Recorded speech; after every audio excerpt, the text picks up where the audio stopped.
আমার সিরাজগঞ্জের বাবাজি কোন দিকে নজর নাই, লক্ষ্য করে শুনবেন আমার বাইরা রে।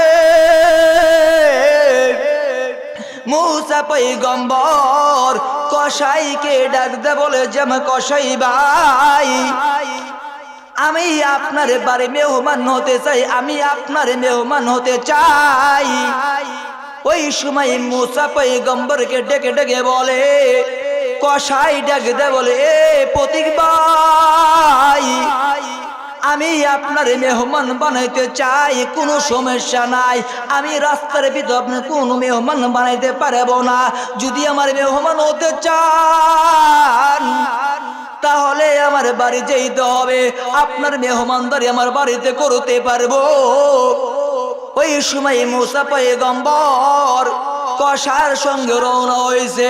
কসাই বাড়ি বাড়ি বাড়ি হাঁটি হাঁটি পাবাগো তার বাড়িতে চলে গেছে। ওই সময় কসাই এক পর্যায়ে মুসা পয়গম্বরকে তার বাড়ির দিকে নিয়ে গেছে।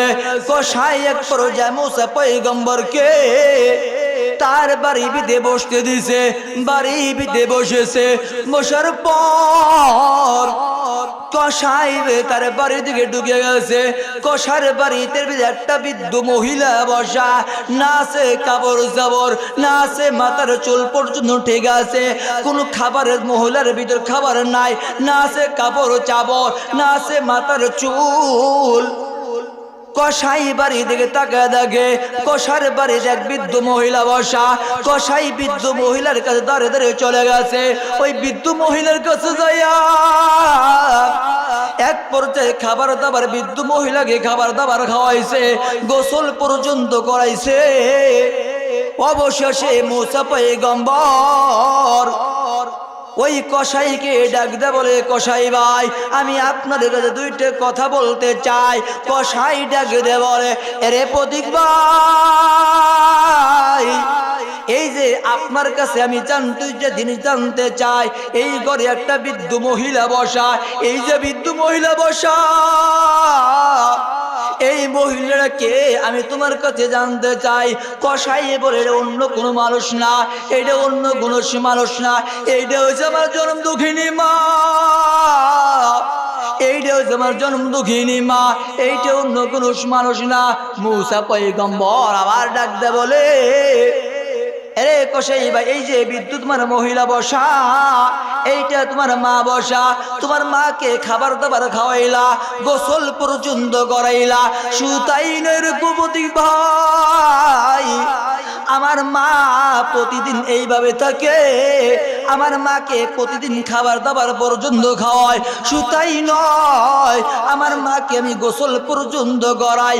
আমার মা আল্লাহর কাছে দুইটা জিনিস দোয়া করে, আল্লাহকে ডাকে দেয়, বলে, আল্লাহ, আমার ছেলেকে আমি দুনিয়া কিছু দিতে পারলাম না, আমার ছেলেকে অন্য কোনো জিনিস দিতে পারলাম না, কিন্তু মা হয়ে আল্লাহ তোমার কাছে দুইটা জিনিস দোয়া করলাম, এই দুইটা জিনিস তুমি দোয়া কবুল করো।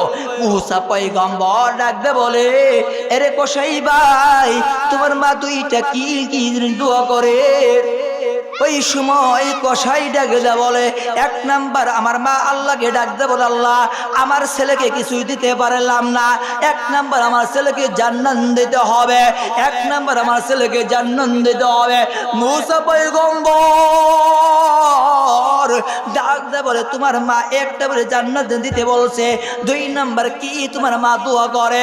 ওই সময় প্রতীক ভাইকে ডাকে ডাকে বলে, কসাই ডাকে বলে, আরে প্রতীক ভাই, আমার মা দুই নম্বরে ডাক দা বলে, শুধু জান্নাত দিলে হবে না, শুধু জান্নাত দিলে হবে না, এই যে আমার পয়গম্বর মুসা, তার সঙ্গে আমার মাকে জান্নাত দিতে হবে।